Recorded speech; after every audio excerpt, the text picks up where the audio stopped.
Hey everybody, Dr. Natalie Gentile here with Care Physicians of Pittsburgh. I can't believe it's already time for our last episode of Dinner with a Dietitian. This is crazy. We have come to know and love Devon Kroesche from Case Specific Nutrition, have been referring lots of patients their way. Sorry about my kids in the background. She is a registered dietitian and director of marketing over there. Take it away to teach us about some healthy snacks tonight, Devon. Thank you so much. Absolutely. Thank you so much, Dr. Gentile. So I am going to share my screen with you all. I'm really excited about this topic. This is something I talk to my clients about all the time. And I have got a lot of good tips for you. One of the biggest things that I will hear is like, oh, but isn't snacking bad for you? And the answer is absolutely not. Snacking is great when it's done strategically. And so we'll talk about how to do that exactly. But Dr. Gentile obviously gave me a really great introduction as well, but I'm really excited to be here. I've loved working with you folks already. I cannot believe it has been 7 months. For those of you who haven't seen the previous Dinners with a Dietitian, really what I'm here to be is your nutrition navigator. We realize that nutrition really, it can't be a one-size-fits-all approach. And so my role here as your dietitian for the night is really to just help you find a healthy diet that fits your lifestyle and not the other way around. So in other words, not have to fit your lifestyle into a particular diet, but really to find a way of eating and living that suits you and supports your health and well-being. Nutrition is supposed to support you as you tackle these important things in life, like family and work and everything else that goes on in between. And so we're really going to just kind of help find our path together. I hope that, if you haven't seen the previous ones, you go back and watch them. We take a very strategic lifestyle, balanced approach, stuff that can really apply to everybody in different ways. So since we're talking about snacking, if you've watched any of the previous ones, you know that I love my cartoons. Maybe you've had this conversation with a child of yours before, like, I'm starving, can I please have a snack? And you're like, oh yeah, you can have an apple or you can have a banana, you can have a healthy snack. And they're like, never mind, I'm not hungry. And they walk away. Have you ever maybe had that kind of experience with yourself? Like, knowing that you're maybe feeling snacky, wanting to eat something, but none of the healthy options in your fridge look good.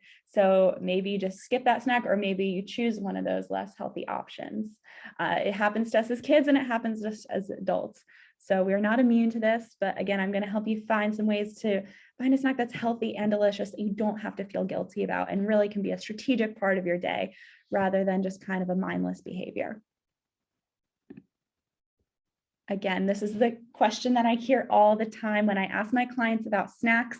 They say, but I really shouldn't be snacking. Snacking's my biggest Achilles heel. Isn't snacking bad? Shouldn't I be stopping the snacking?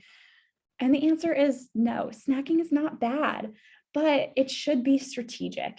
Again, snacks are not meant to be meals. They're mini meals. They're really supposed to help carry you from one meal to the next.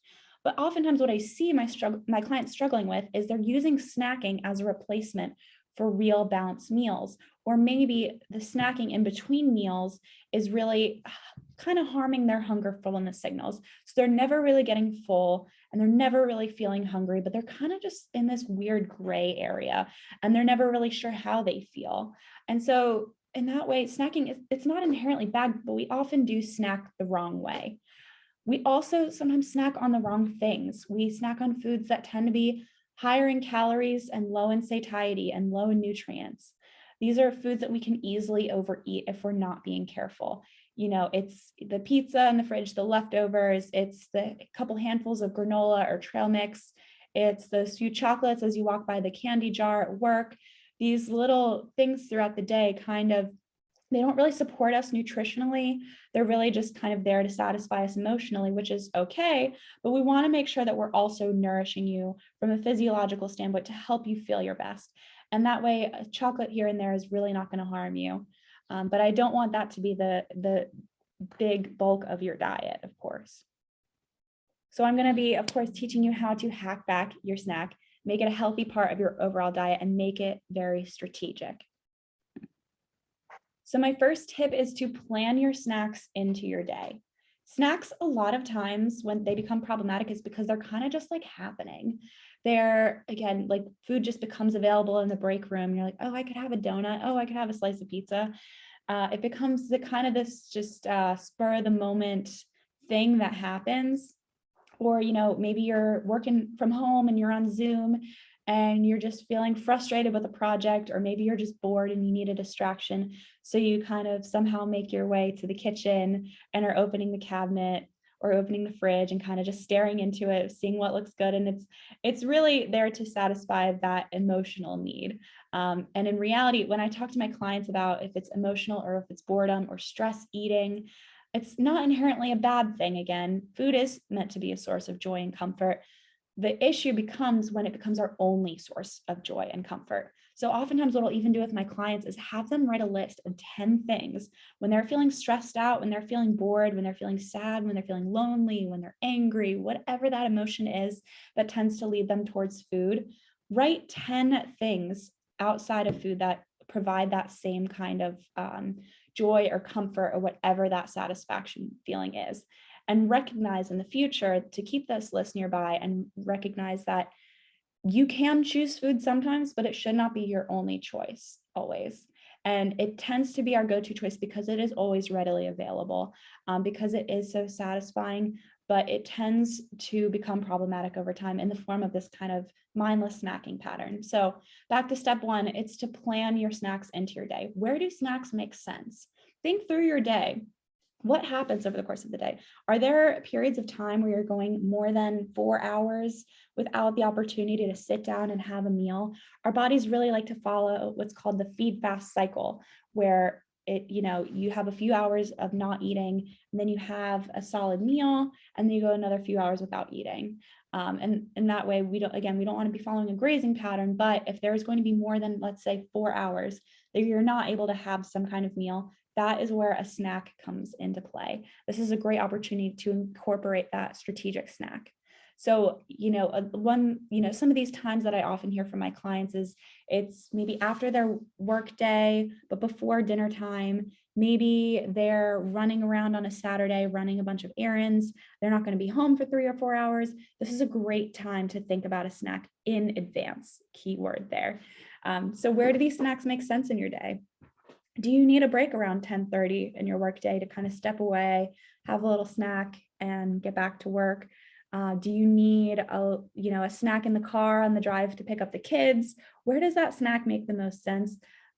You shouldn't be berating yourself for feeling snacky around that time of day because you probably need nutrition.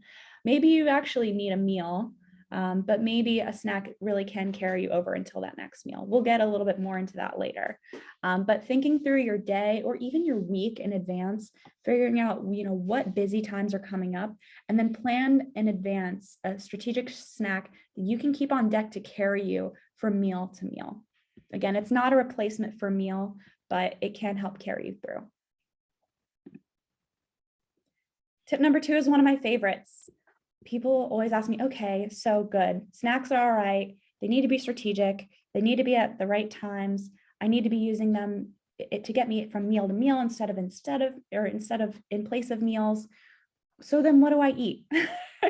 So I always tell people to pair their snacks. Pick at least 2 food groups. You see a couple different food groups here. You see some fruits, you see some nuts with those pistachios, you see some dried fruit, some cereal, some grains there.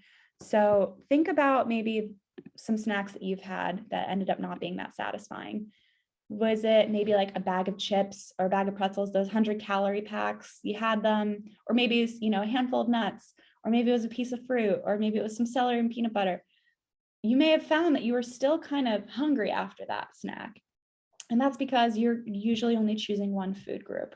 And when we pair our food groups, we tend to get a lot more satiety out of them. And it's because they've got typically a mix of macronutrients, and mixing those macronutrients the same way we'll do for meals, making sure we've got all the food groups represented.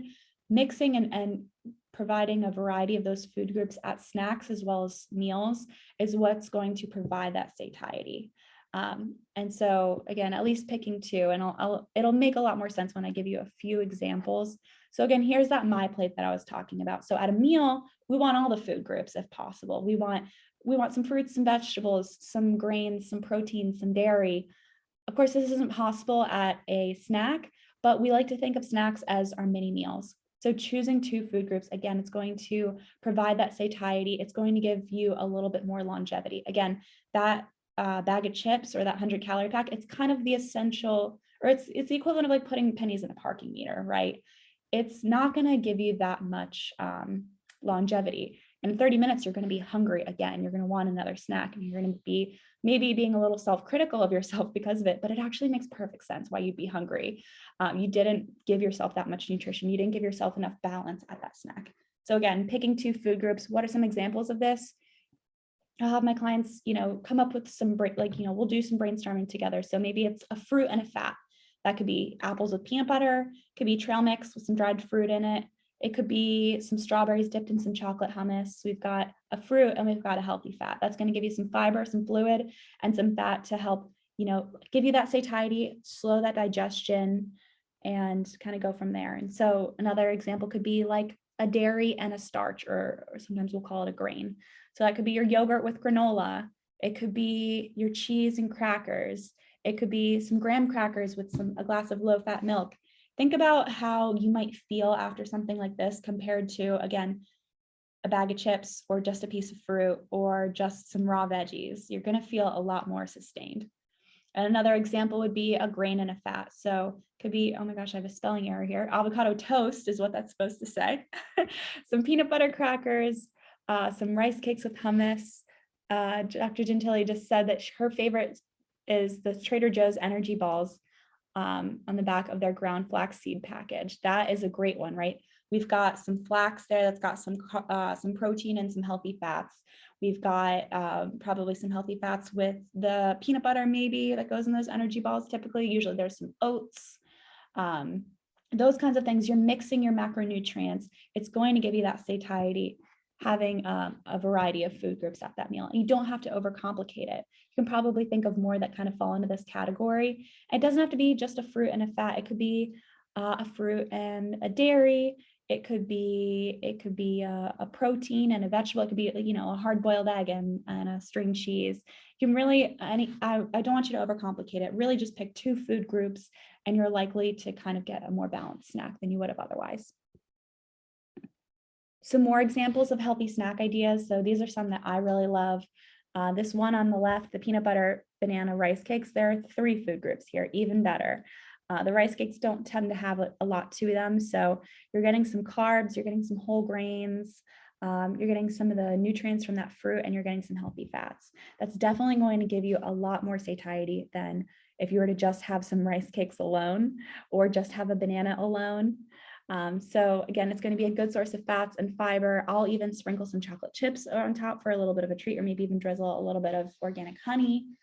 Another one that I'll often do is a string cheese or like a Baby Bell, or even those little Laughing Cow wedges with a piece of fruit, like some grapes. Grapes and cheese are great. That's why they put them on charcuterie boards. It's not exactly the same as cheese and wine, but it's about the close you can get as far as a daytime snack. I really like these because they're pre-portioned. Those cheeses, it's easy to overdo it on cheese, but those Baby Bells or those string cheeses or those Laughing Cow wedges, they tend to be pre-portioned for you. So it's not so hard, or it's not so easy to overdo it. These can be healthy for kids. You could pack them in their lunch, or you could have them as on your own. You could give them to the kids after school day, or you can have them yourself. They work for everybody. And then the other one, this one is a little bit on the lighter side, a veggie and a fat, the hummus and the veggie sticks. It could be carrots, it could be celery, it could be peppers, it could be cucumbers, whatever veggie you like. This is a good time to get some veggies in, right? That's going to give you that fiber, that fluid, that protein, and those healthy fats. So again, they have hummus in all kinds of flavors, whether you like it salty or sweet. Those dessert hummuses with the strawberries are my favorite. My next tip is to focus on fiber and protein. The reason that I want to focus on these so much at these snacks is because this is what gives you that satiety and that staying power. It's going to be putting quarters in the parking meter rather than putting the pennies in. This is a really good opportunity to make sure that you're getting enough protein in for the day, especially if you struggle with that, meeting your protein requirement. So not only that, it will also help with the satiety. So the protein is really important for that. That's why I like to say 5 to 8 grams of protein, let's say at a snack, is a good rule of thumb. So you could easily get that 8 grams from maybe a slice of whole grain bread with some peanut butter, or a yogurt with some fruit. Another thing I want you to focus on at snacks is fiber.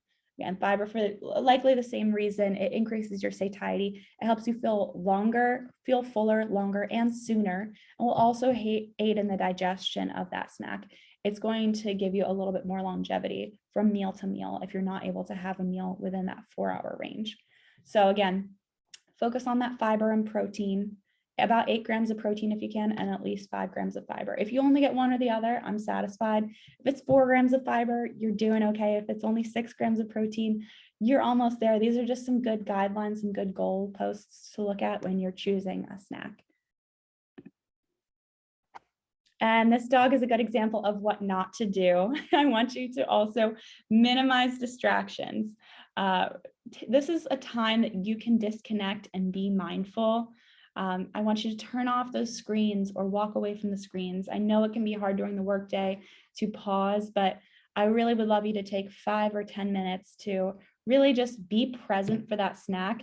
It's going to make it more satisfying, and it's going to make you less likely to overeat it. Of course, I like if you are able to portion it out in advance, packing like, I don't know, a little container of like pistachios and a container pre-portioned. Those kinds of tips can be really helpful, but also minimizing those distractions and really being present for the meal will make it more satisfying.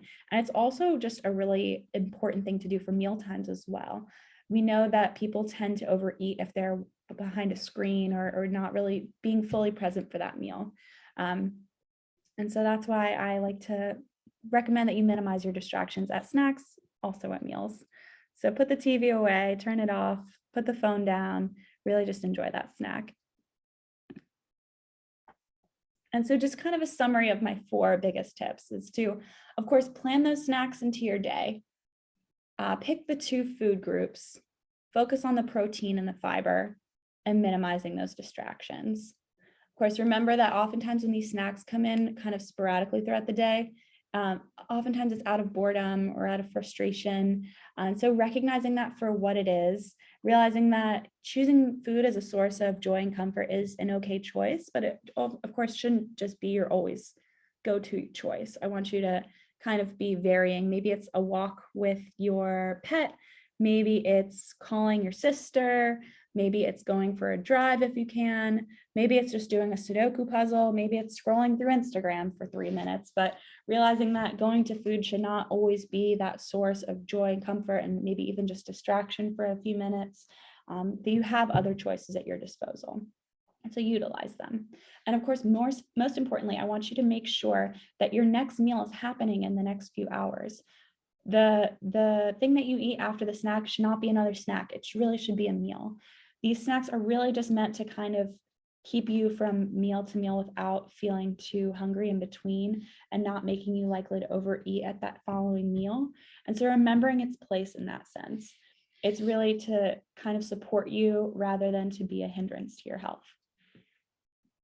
And if you're having a hard time incorporating meal times, I think it's a good opportunity for you to kind of reassess and decide what's important to you. The same way you don't forget to brush your teeth in the morning, or you don't skip using the bathroom if you're having a busy day. You shouldn't skip food or meal times either, because it is essential to your health. You're a human being, you're a living creature. We all need nutrition. We all need this for survival. And so it needs to be a priority. If you can't find those meal times or those snack times, you have to do a little bit of reassessing and decide if this is something that's important to you, because of course it's essential for life. So it should be. And so we're going to wrap things up here with a little bit of a food demo. This is one of my favorite snack ideas that I give to a lot of my clients, and I'm going to share it with you today. So it's a superfood trail mix popcorn. And I'm always hesitant to use the word superfood, but really what I mean by that is it's rich in antioxidants.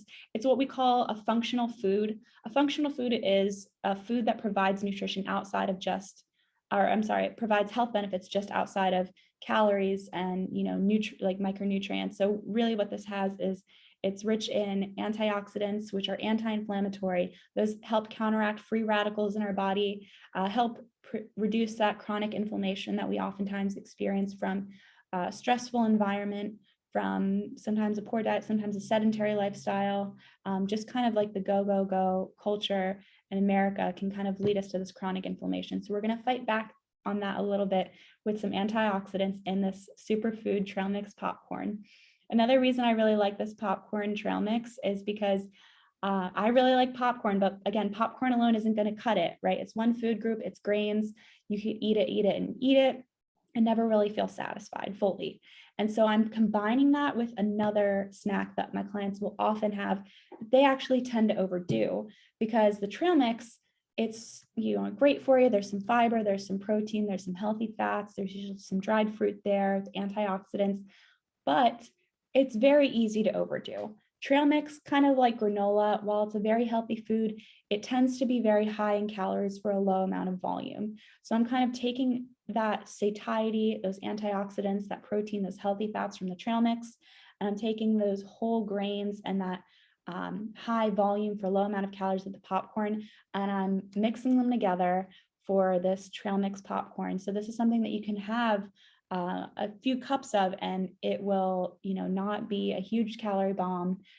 It will be really satisfying. It's got that combination of the fiber, the fats, and the proteins that all really contribute to satiety and help carry you through from meal to meal. So I'm going to move us a little bit. So I'm going to stop sharing my screen. And we'll switch over. So don't pay attention to the man behind the curtain. Just give me 1 second.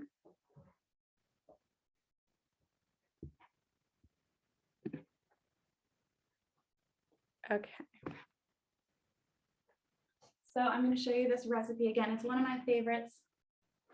So all you'll need for this, and I did send the recipe out in advance, so if you don't have it, that's okay. You can just follow along, and we can add the recipe later for you to give it a try.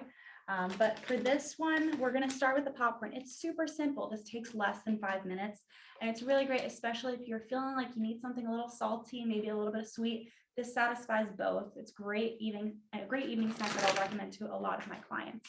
So just to start, this is the lesser evil Himalayan pink sea salt popcorn. I got it at Giant Eagle, nothing fancy. I really like it because, again, it's air popped, so you can have about 3 cups of it for only 110 calories. It uses coconut oil, so it's got that little bit of essence of coconut that I really like, also a rich antioxidant and a healthy fat. So we're just going to start by pouring this into the bowl. For sake of space, I'm only going to fill it about halfway because we've got some other stuff to add here. And I didn't send this out in the recipe in advance, but this is something I do like to do once in a while. So again, we're going to try and make it a little bit of a sweeter kind of popcorn. Sometimes what I'll do is, again, it's got this coconut oil already.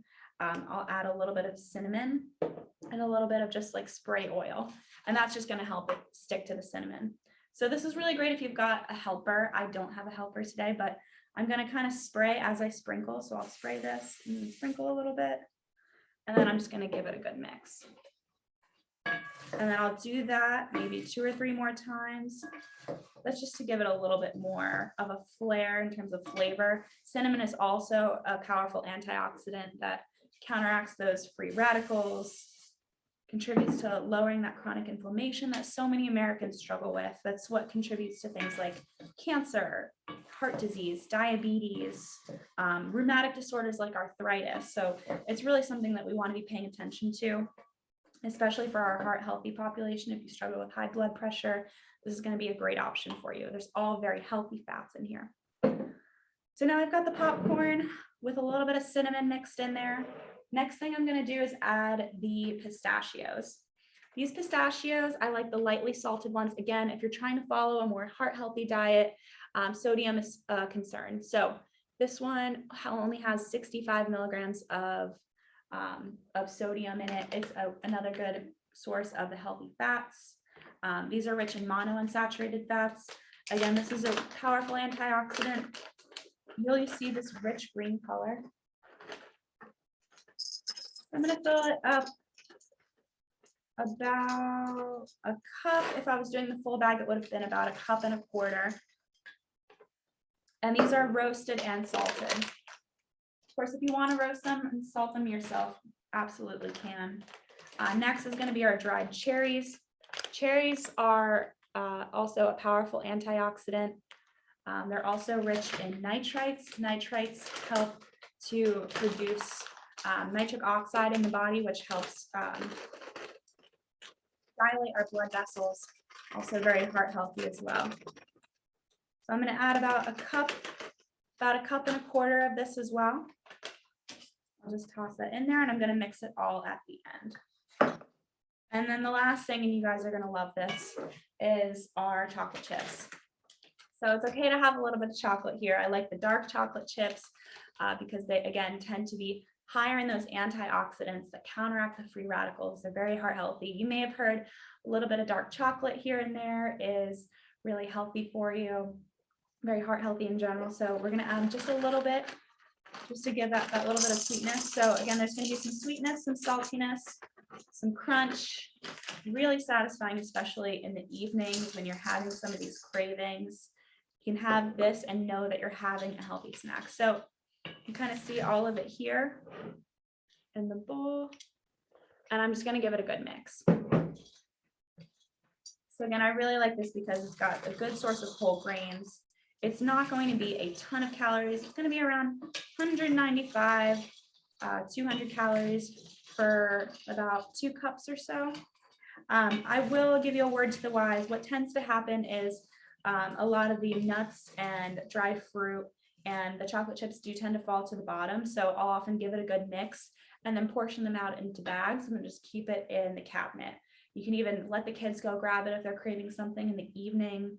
Know that you're giving them something good. They could even pack this in their lunch, or you could just save it for yourself. You don't even need to tell them that it's there. It's all up to you.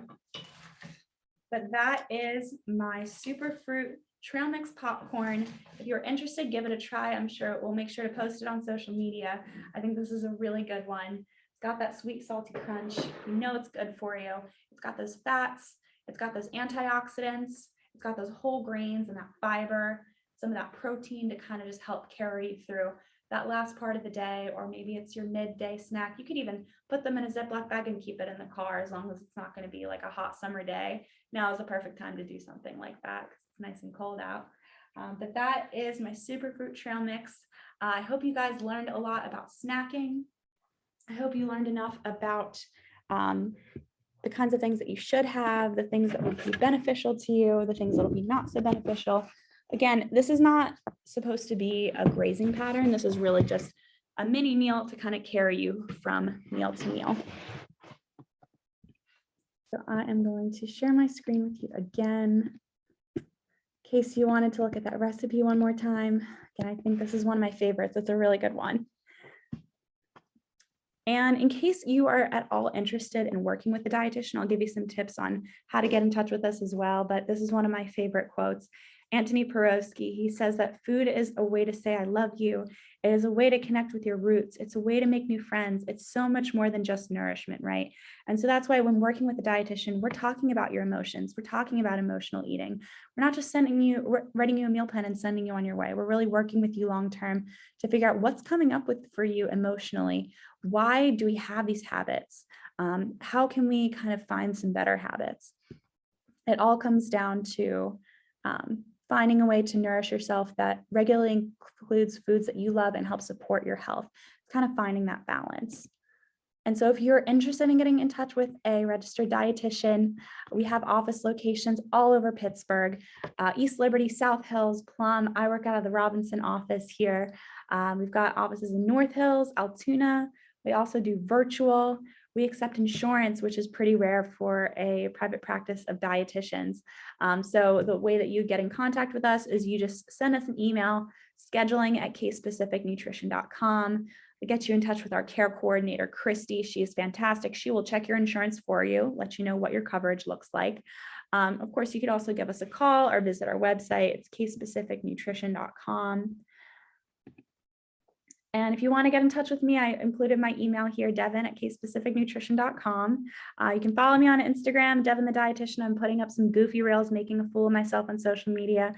So feel free to follow me there. Shoot me a DM if you have a question. I'm happy to stay on too if anyone has questions, but it's been so lovely working with you guys. I really appreciated it. We've covered some really fun topics, dug into a lot of cool stuff, and I might enjoy some popcorn now. Thank you so much, Devon. I'm over here cooking dinner, listening to this. It's amazing. Thanks so much for all of the teaching that you've done and being a great resource for our patients and continuing to be a great resource. I do have one question that I think a lot of our patients at Direct Care Physicians will ask. Do you guys also have self-pay pricing or cash pricing at Case Specific Nutrition? Absolutely. And that's a really great point. So our self-pay options, it's about $150 for an initial and then $25 for every 15 minutes after. So a follow-up appointment, half an hour, be $50. So similar to you guys with that direct care model, very affordable. And that's something that we really pride ourselves on is making this accessible for people, because more people should have access to this resource the same way more people should have access to you. Preventative wellness, this is what we're all about. And so we do have those self-pay options. Definitely you can reach out to our care coordinator, even about payment plans, if that's something that you're interested in. We're so willing to work with you because we, at the end of the day, are doing this because we care about your health. We know how important it is. Amazing. Well, thank you, Devon. Thank you, Case Specific Nutrition. And we really look forward to working together in the future again and again, and hope that everyone has enjoyed this Dinner with Dietitians series. You can rewind it, you can rewatch it, and keep using it as a resource. Have a great time, everybody. A great night. Thanks. Bye. Have a great night. Bye.